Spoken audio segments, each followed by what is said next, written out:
Hello, నేను missus రావు. North south మధ్యలో ఖచ్చితంగా ఒక గ్యాప్ అయితే ఉంది. ఈ గ్యాప్ మీద అప్పుడప్పుడు రాజకీయ పార్టీలు రాజకీయం చేస్తూ ఉంటాయి. రాజకీయాలకి అనుగుణంగా మారుతున్నటువంటి రాజకీయ పరిణామాలకి సమాంతరంగా వీటిని నడుపుతూ ఉంటారు. ఇప్పుడు తాజాగా మళ్ళీ నార్త్ సౌత్ అనేటువంటి ఒక చర్చ చాలా తీవ్రంగా నడుస్తుంది. దానికి కారణాలు రెండు. ఒకటి, రాబోయేటువంటి రోజుల్లో నియోజకవర్గాల పునర్విభజన. రెండు, ఈ ఏడాది చివరిలోనే తమిళనాడు అసెంబ్లీ ఎన్నికలు ఉండడం. ఈ కారణం చేత నార్త్ సౌత్ ఫీలింగ్ తీసుకొస్తే రాజకీయంగా లబ్ధి పొందొచ్చు అనేటువంటి అభిప్రాయం కొంతమందికి ఉంటుంది. సహజంగా ఏ రాజకీయ పార్టీ అయినా తమకు అనుకూలంగా ఓట్ బ్యాంకును మలుచుకోవటంలో ఏ అంశాన్నైనా వాళ్ళు ప్రయోగిస్తారు. బీజేపీ హిందుత్వ అనే దాన్ని దేశవ్యాప్తంగా ప్రయోగిస్తుంది. ఇది అందరికీ తెలిసినటువంటి విషయమే, ఎవరు అవునన్నా కాదన్నా. దానికి ప్రతిగా ఇప్పుడు దక్షిణ భారతదేశంలో ఉండేటువంటి కొన్ని రాజకీయ పార్టీలు హిందీ పెత్తనం ఏంటి, ఉత్తరాది పెత్తనం ఏంటి అనేటువంటి అభిప్రాయాన్ని తీసుకొస్తున్నారు. ఈ అభిప్రాయం ఇప్పటికిప్పుడు బయలుదేరింది కాదు. గతంలో కూడా ఇలాంటి అభిప్రాయాన్ని వ్యక్తం చేస్తారు. ఈవెన్ సౌత్ మోడీ అని చెప్పుకుంటున్నటువంటి పవన్ కళ్యాణ్ గారు కూడా నార్త్ సౌత్ వ్యత్యాసం, నార్త్ పెత్తనం, దీని గురించి 2019 ఎన్నికలకు ముందు వెలుగెత్తి చాటారు ఆయన. ఇప్పుడు స్టాలిన్ ఆ స్థాయి వాయిస్ని వినిపిస్తున్నారు. హిందీ అనేది ఎందుకు మేము చదువుకోవాలి, త్రిభాష అనేది జాతీయ విధానం ఎందుకు కావాలి, విద్యా విధానం అనే దాని మీద ప్రశ్నిస్తూ రకరకాలుగా దాన్ని ఇప్పుడు పొలిటికల్ యాంగిల్లో తీసుకెళ్ళిపోతున్నారు. అది కాస్త నార్త్కు సంబంధించినటువంటి కుటుంబ వ్యవస్థ మీద కూడా దాడికి తెగబడుతూ ఉన్నారు అన్న డిఎంకేకి సంబంధించిన మంత్రులు ప్రస్తుతం అధికారంలో ఉంది తమిళనాడులో. దాంతో మరింత రాజకీయ ఫ్లేవర్ అయింది. పిఠాపురం సభలో పవన్ కళ్యాణ్ గారు కూడా ఈ త్రిభాష హిందీ నేర్చుకోవడం దాని మీద కౌంటర్ ఇచ్చారు స్టాలిన్కి. ప్రతి కౌంటర్ కూడా మళ్ళీ వాళ్ళు ఇచ్చారు. ఏమిచ్చారు? హిందీ భాషను వ్యతిరేకిస్తున్నటువంటి వాళ్ళు తమిళ సినిమాలని హిందీలోకి ఎందుకు డబ్ చేసుకుని హిందీ రాష్ట్రాలకు సంబంధించిన సొమ్ముని తీసుకుంటున్నారు కదా, ఎందుకు తీసుకుంటున్నారని చెప్పి పవన్ కళ్యాణ్ గారు ప్రశ్నించారు. దానికి ప్రతిగా తమిళనాడులో ఉండేటువంటి డిఎంకే లీడర్లు పవన్ కళ్యాణ్ గారికి ఒక కౌంటర్ వేశారు. ఏంటి ఆ కౌంటర్ ఏంటంటే, హిందీ వ్యతిరేకిస్తున్నాము, ఓకే, త్రిభాషా విధానం, మరి హిందీ, తమిళ్, మలయాళం వీటిని కూడా ఉత్తరాది రాష్ట్రాల్లో నేర్చుకోమని చెప్పండి, వాళ్ళు నేర్చుకుంటారేమో చూడండి అని చెప్పి కౌంటర్ ఇచ్చారు పవన్ కళ్యాణ్ గారికి.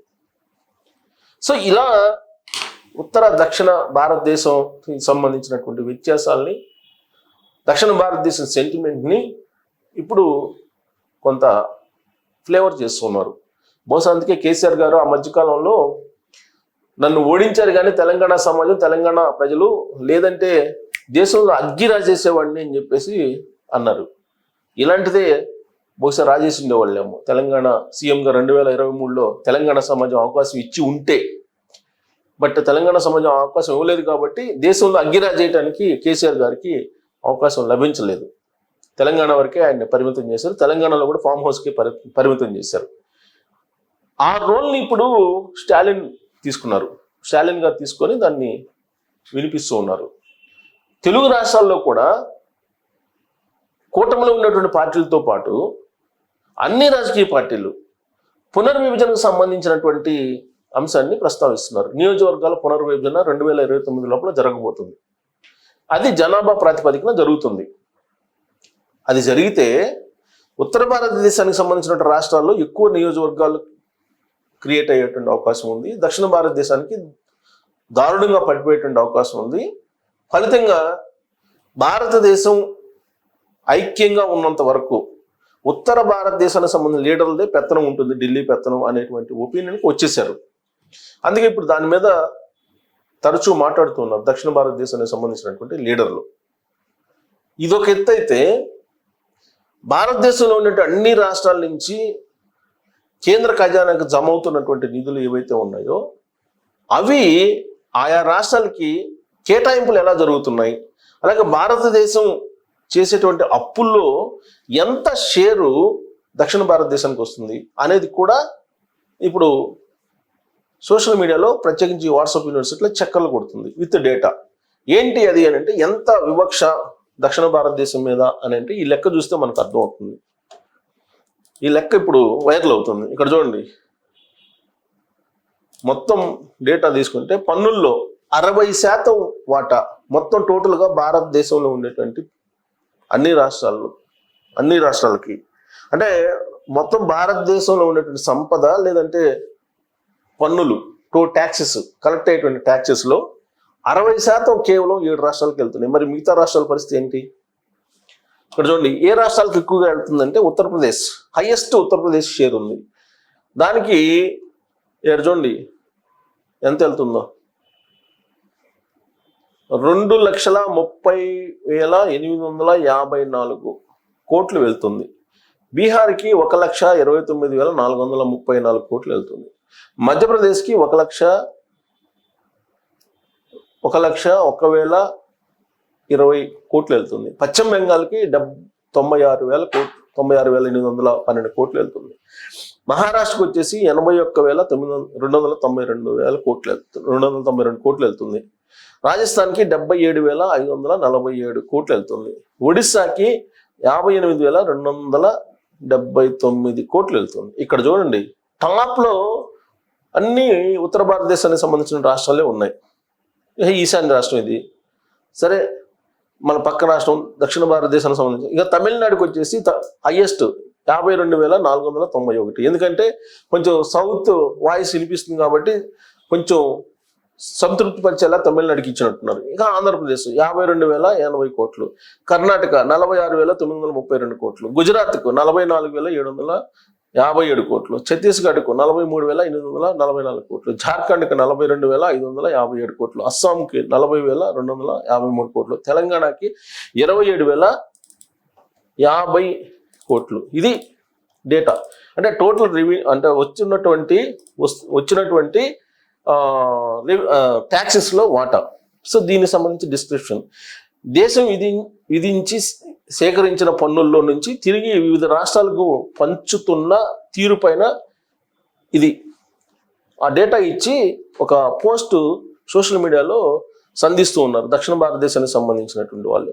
ఏంటంటే పన్నులు చెల్లించిన దామాషా ప్రకారం తిరిగి కేంద్రం కేటాయింపులు చేస్తుందా లేదా, జనాభా ప్రాతిపదికన మాత్రమే పన్నుల కేటాయింపు జరుగుతుందా, రాష్ట్ర వైశాల్యాన్ని బట్టి పన్నుల్లో నుంచి రాబడి ఇస్తారా, ఏంటి ప్రాతిపదిక ఏంటి అనేది అడుగుతున్నాను అనమాట.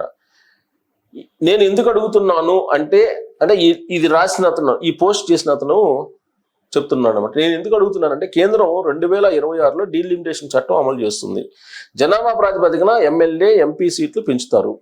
540 కాస్త 836 అవుతాయని మన రాష్ట్రానికి 8-11 పెరిగితే 8-11 పెరిగితే 8 నుంచి 11 పెరిగితే ఉత్తరప్రదేశ్కు 43 లెక్కన పెరుగుతాయి. ఈ లెక్కన దక్షిణ భారతదేశంలోని ప్రజాప్రతినిధుల సంఖ్య 1:3 లెక్కన దక్షిణ భారతదేశంలో 1 సీటు పెరిగితే ఉత్తర భారతదేశంలో 3 సీట్లు పెరుగుతాయి ఏంటి డీలిమిటేషన్లో. అప్పుడు పరిస్థితి మరింత దారుణం. పై లెక్కలు చూస్తేనే అర్థమవుతుంది దేశ ఆర్థిక విధానంలో మన స్థానం ఏంటో. రేపు ఇలాగే స్థానాలు పెంచుకొని కేంద్రంలో ఇష్టం వచ్చినట్టు చట్టాలు చేస్తే ఉత్తర భారతంలో బీజేపీ పవనాలు ఎక్కువ, దక్షిణ భారతదేశంలో తక్కువ. సో పార్టీ స్థిరంగా అధికారంలో ఉండాలి, అంతే బలం ఉన్న చోట సీట్లు పెరిగితే ఆలోచన చేయాలి. అందుకే జనాభా ప్రాతిపదికన అంటున్నారు. సో దేశ పేదరికంలో నుంచి బయటపడటానికి కుటుంబ నియంత్రణ అమలు చేయాలని ప్రణాళిక సంఘాలు పిలిపిస్తే వాటిని తూచా తప్పకుండా అమలు చేసినందుకు దానిని ఇప్పుడు వారికి అనుకూలంగా మార్చుకొని ఇలా చేస్తున్నారు అనేది ఆయన అభిప్రాయం. జమినీ ఎన్నికలు పెట్టుకొని అధికారాన్ని స్థిరపరచుకోవడమే లక్ష్యంగా ఈ విధంగా చేస్తున్నారు అనేటువంటి అభిప్రాయం వ్యక్తం చేస్తున్నారు. ఇక కాంగ్రెస్ బలహీన పడడం, బలమైనటువంటి నాయకులు ఎన్డీఏలో చేరడంతో ఇప్పుడు జమిలీ ఎన్నికలకు వెళ్ళినా వాళ్ళు గెలిచేదానికి బీజేపీ సులభతరమైంది వాతావరణం అనే అభిప్రాయం వ్యక్తం చేస్తున్నారు. ఈ విషయాలు చాలా మందికి తెలుసు, ఇప్పుడు నా అభిప్రాయం కూడా అని చెప్పి చెప్తున్నాడు ఆ పోస్ట్ పెట్టిన. రాబడి కేటాయింపులు కానీ సీట్ల కేటాయింపు కానీ విధానంలో మార్పులు రావాలి. సీట్లు ఇప్పుడు ఉండే దానికన్నా అన్ని రాష్ట్రాల్లో 10% పెంచాలి. జనాభా ప్రాతిపదికన కాకుండా అంటే జనాభా ప్రాతిపదికన కాకుండా 10% పెంచాలి అని చెప్పి చెప్తున్నాడు అనమాట. అలాగే రాబడి కేటాయింపులు కేంద్రానికి చెల్లిస్తున్న పన్నులను బట్టి సెన్సెస్ ఇవ్వాలి, లేదా వారికి సబ్సిడీ రూపంలో అయినా మరింత కేటాయింపులు ఇవ్వాలి, జనాభా ప్రాతిపదికన ఇవ్వాలి అంటాడు పన్నులను కూడా, ఆ పన్నుల రూపంలో.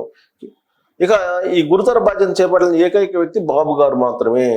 సో సార్, మీరు చేస్తున్న అభివృద్ధికి శతకోటి వందనాలు, మీ ముందు చూపుకు సహస్ర వందనాలు, రేపటి తరం రాజకీయంగా ఆర్థికంగా నష్టపోకుండా చూడాల్సిన బాధ్యత మీదే అంటూ చంద్రబాబు నాయుడు గారిని ఉద్దేశించి ఒక అభిమాని రాసినటువంటి పోస్ట్ వాట్సాప్ యూనివర్సిటీలో చక్కర్లు కొడుతుంది. ఆయా రాష్ట్రాలకు వస్తున్నటువంటి పన్ను వాటా ఎంత అనేది చూపిస్తూ రాబోయేటువంటి రోజుల్లో డీలిమిటేషన్ జరిగితే అసలు పన్నుల వాటాను ఏ ప్రాతిపదికన కేటాయిస్తున్నారు, డీలిమిటేషన్ అయితే జనాభా ప్రాతిపదికన మీరు నిర్ణయిస్తున్నారు కదా, మరి పన్నుల వాటాను కూడా అదే దామాషాల ప్రకారం ఎందుకు కేటాయించట్లేదని ప్రశ్నిస్తూ రాబోయేటువంటి రోజుల్లో దక్షిణ భారతదేశానికి మరింత ప్రమాదకరమైనటువంటి పరిస్థితులు ఉన్నాయి. కాబట్టి చంద్రబాబు నాయుడు గారు దీన్ని తెలుసుకుని నరేంద్ర మోడీ గారి మీద మీరు ఫైట్ చేయండి అని చెప్పి ఒక సలహా ఇస్తున్నారు ఈ వాట్సాప్ యూనివర్సిటీ వేదిక మీద నుంచి. మరి ఈ పోస్ట్ని చూసిన తర్వాత మీకేమనిపిస్తుంది అనేది ట్రోల్ చేయొచ్చు. Thank you.